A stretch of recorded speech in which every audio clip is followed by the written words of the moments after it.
नमस्कार, स्वागत है आपका एससीएफ ऑफिसर एकेडमी में। मैं आपके साथ प्रदीप राजौरिया। आज मैं आपके लिए करंट अफेयर की सीरीज लेके आ रहा हूं और एक चीज़ और भी बता देता हूं, मैं 2 दिन के लिए कहीं बाहर गया था, इसलिए आपके लिए वो सीरीज के कुछ एपिसोड थे वो आपको नहीं मिले। लेकिन डोंट वरी, हमने सारे एपिसोडों को जो आपके छूटे हैं उनको पूर्ण रूप से इकट्ठा किया है और फिर उसको लेके आए हुए हैं। तो आज हम डिस्कस करने वाले हैं करंट अफेयर 21, 22 और 23 का। 23 का थोड़ा सा जरूर डाला है क्योंकि हम कल और ज़्यादा विस्तार से डिस्कस करेंगे। जो भी बच्चे तैयारी कर रहे हैं आरआईएमएस, आरआईएमसी, एनडीए, सीडीएस या कोई अदर एग्जाम की, तो उन सभी के लिए ये खास सीरीज है और हमारी बड़ी मेहनत के साथ हमने ये तैयार की है। तो आप बेटा वॉच कीजिए, शेयर कीजिए, लाइक कीजिए, ये जरूर ध्यान रखिए। अभी तक आपने सब्सक्राइब नहीं किया है तो चैनल को सब्सक्राइब भी कीजिए। चलिए हम शुरुआत करते हैं। सबसे पहले Jahnavi Dangeti become the first Indian to the complete prestigious NASA programme. NASA programme होता है जो 20 कंट्रियां इसमें भाग लेती हैं और 20 कंट्रियां में कुछ स्टूडेंट इसमें पार्टिसिपेट करते हैं और उनको नासा का बेस्ट प्रेस्टिजियस यानी कि सम्मानित एक पुरस्कार दिया जाता है।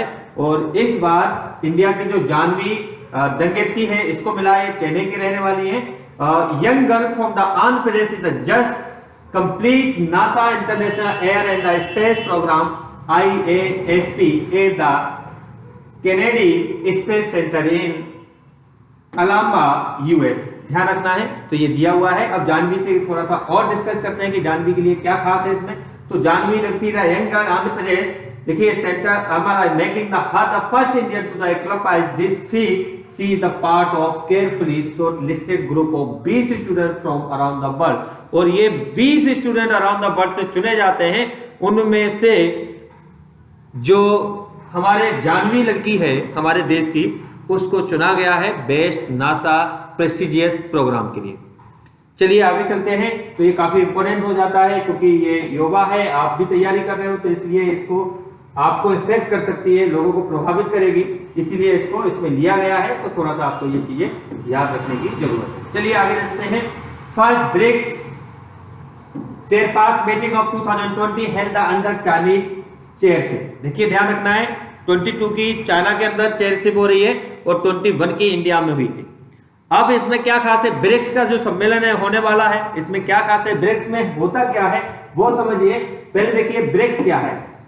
ब्रिक्स 5 कंट्रियों का एक संगठन है जिसमें ब्राजील, रसिया, इंडिया, चाइना, साउथ अफ्रीका, इतनी कंट्रियां इसमें इन्वॉल्व होती है।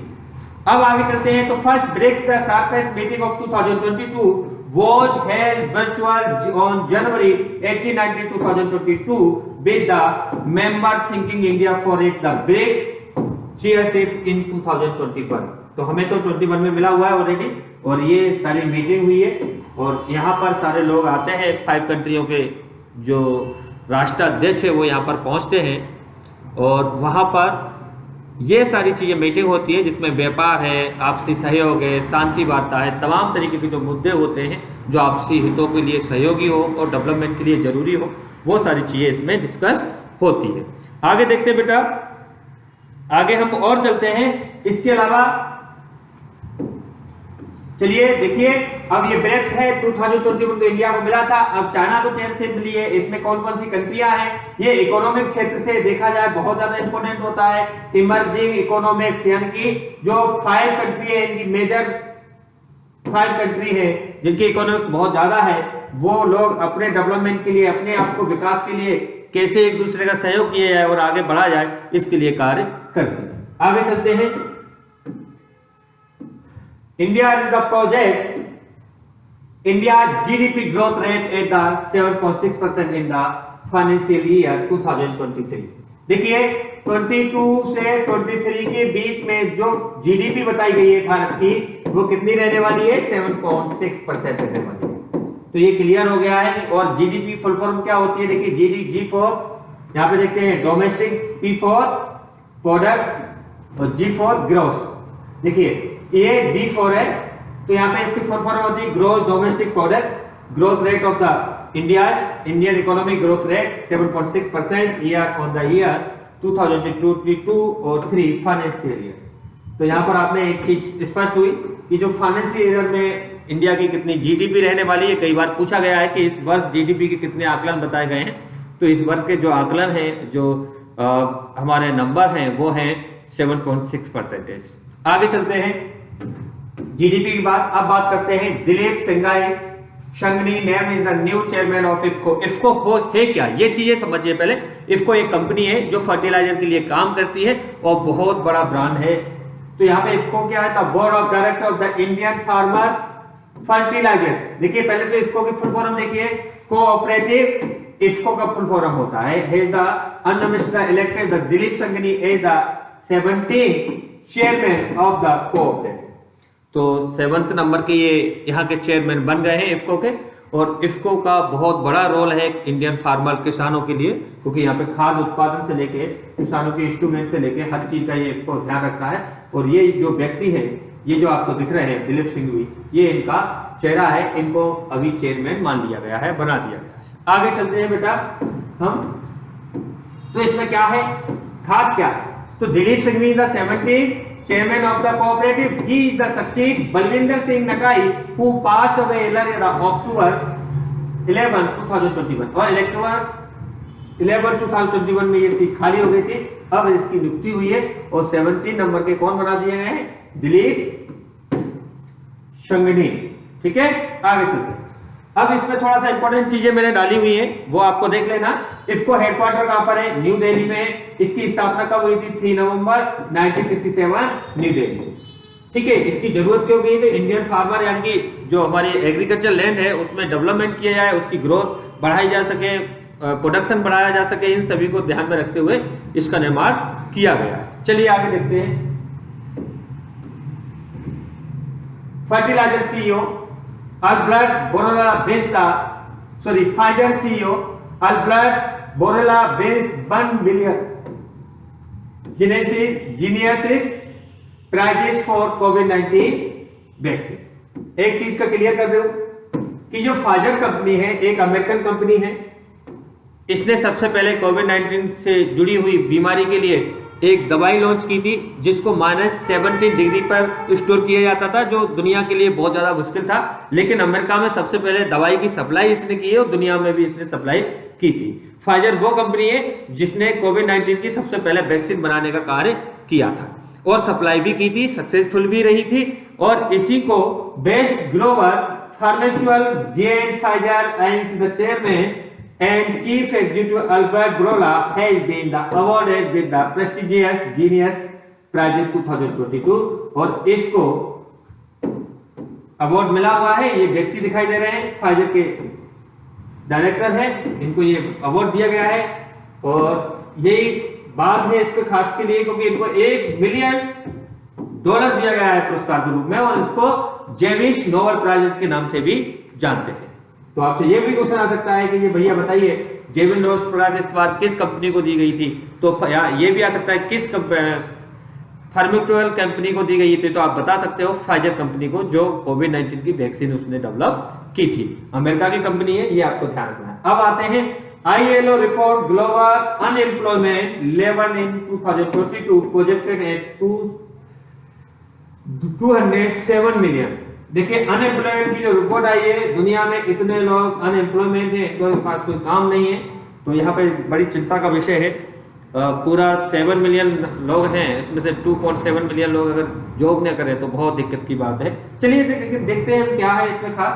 The international labour organisation ILO बोलते हैं है the release the world unemployment the social outlook trends 2022। इसको बोलते हैं शॉर्ट में विशो ट्रेंड्स रिपोर्ट। आगे देखते हैं इसमें क्या खास है आपके लिए बेटा।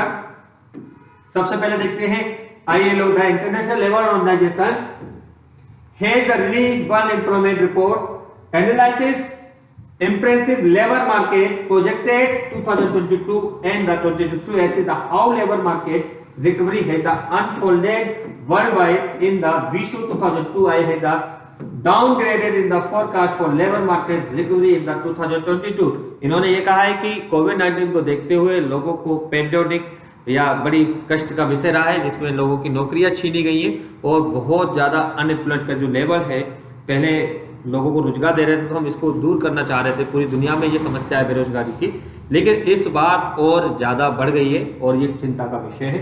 अब इसमें कुछ खास है आपके परीक्षा के लिहाज से। उसमें क्या खास है कि सबसे पहले इंटरनेशनल लेबर कोड का हेडक्वार्टर कहां पर है, तो ये जिनेवा में, ध्यान रखना है जिनेवा कहां पर है, स्विट्जरलैंड में है। और इंटरनेशनल लेबर ऑर्गेनाइजेशन के डायरेक्टर कौन है, गाई राइडर है। और लेबर ऑर्गेनाइजेशन फाउंडर कौन है, पेरिस पीस है इसके कॉन्फ्रेंसेस, ठीक है। इंटरनेशनल लेबर ऑर्गेनाइजेशन फाउंडेड कब हुआ था, 1919 में इसको फाउंडेड किया गया था, यानी कि बनाया गया था 1919 में, जब हमारे यहाँ पे जलियांवाला बाग हत्याकांड हुआ था। तब दुनिया में रोजगार और के ऊपर बात हो रही थी और हम यहाँ पर अपनी आजादी के लिए लड़ रहे थे। चलिए आगे देखते हैं। आगे देखने वाली बात क्या है, Chanchal Kumar named as the new MD of NHIDCL। बहुत अच्छा बात है क्योंकि मोदी सरकार ने इसको लॉन्च किया था। और ये है क्या काम करती है, तो मैं आपको बता देता हूं।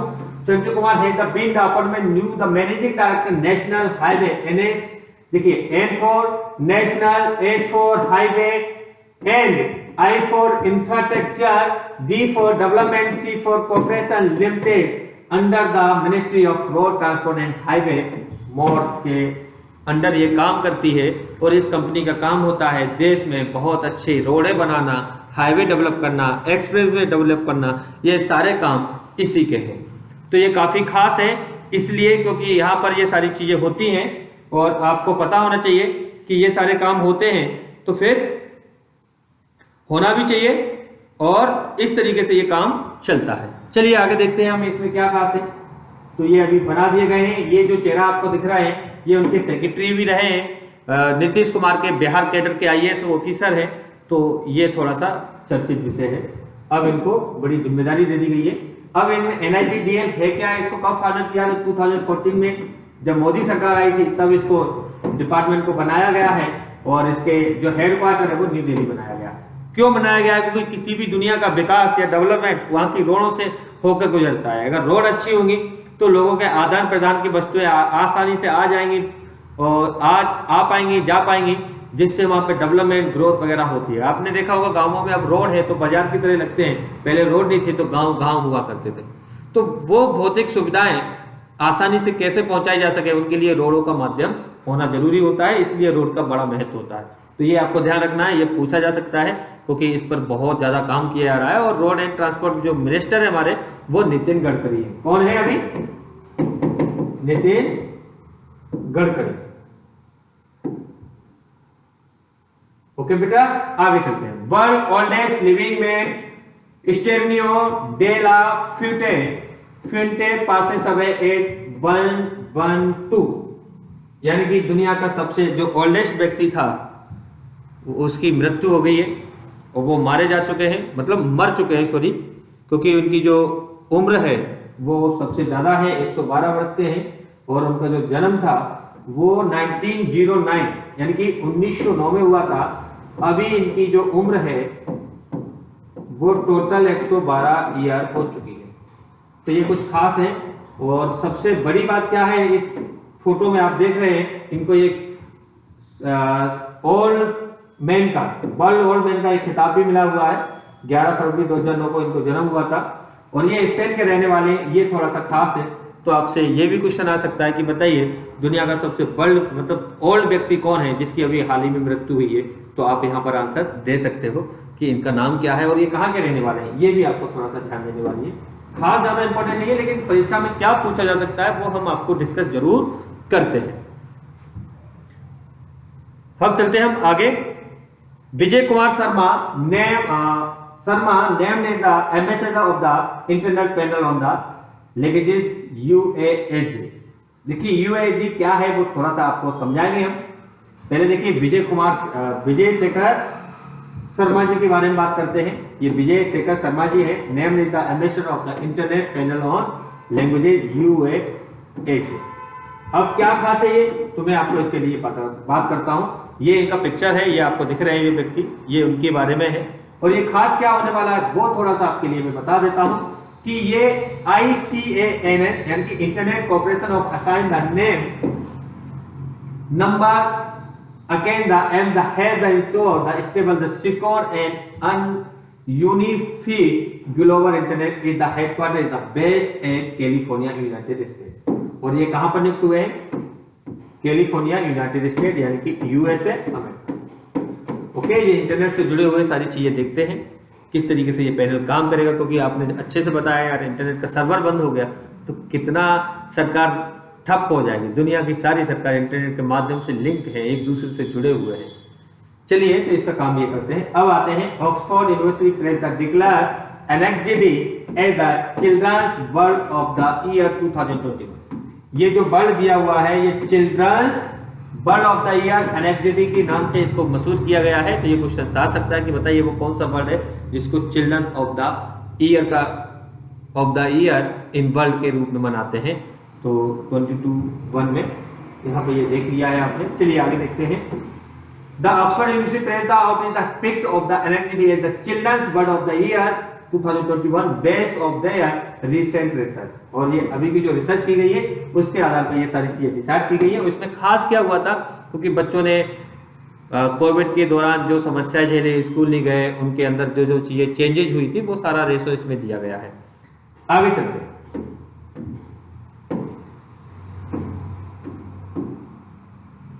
ठीक है आगे चलते हैं। पाकिस्तान स्काई पर Babar Azam name captain of ICCI men's T20 team of the year.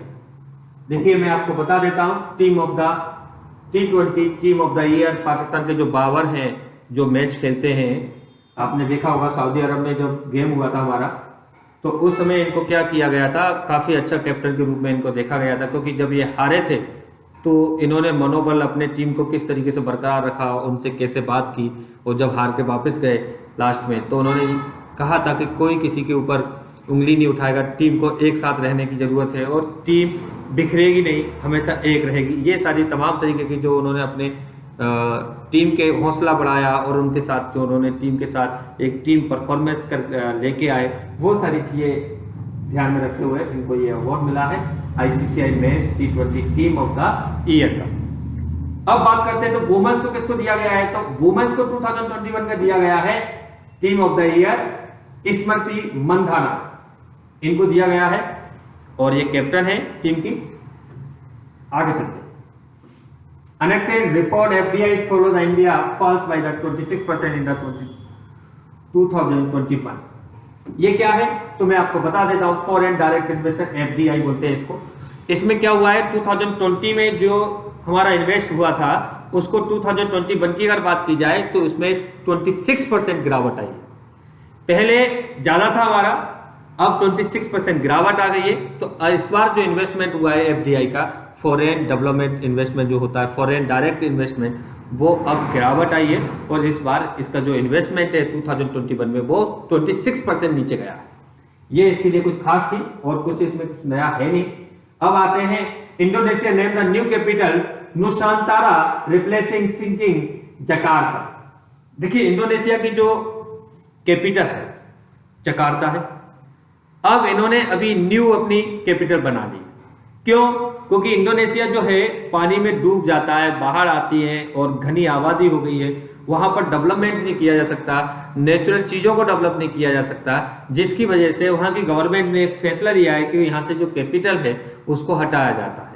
क्यों? क्योंकि बरसात के दिनों में इतना पानी भर जाता है और बाढ़ आ जाती है, जिससे कि जो गवर्नमेंट है वो सही से नहीं चल पाती। अगर कहा जाए तो अगर अच्छे से कार्य नहीं कर पाएगी तो पूरे देश का जो विकास है उस पर कहीं ना कहीं असर पड़ता है। तो इसको ध्यान में रखते हुए ये सारी चीजें की गई हैं और ये अभी न्यू कैपिटल बना दी गई है। अब आते हैं Jeri hamlet declare the first milk village of the J&K। Jeri हेमलेट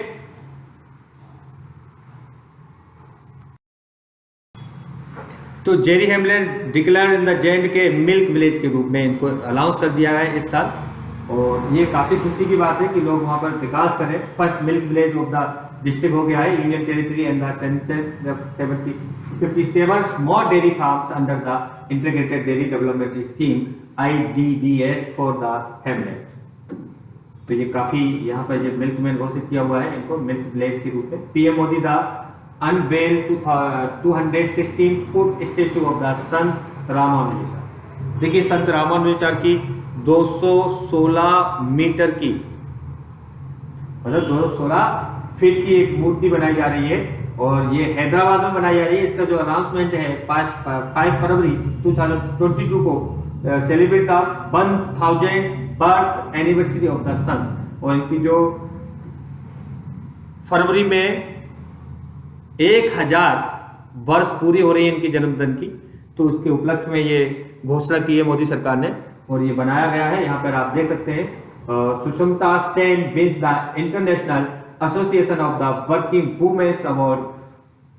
ठीक है, ये हो गया। अगला देखते हैं, Sushmita Sen wins international association of the working women's award. Bollywood actress Sushmita Sen has the conference with the international association. देखिए मैं आपको बता दूंगा, इंटरनेशनल वर्किंग वुमेन के रूप में सुषमता सेन को इस वर्ष का अवार्ड मिला है।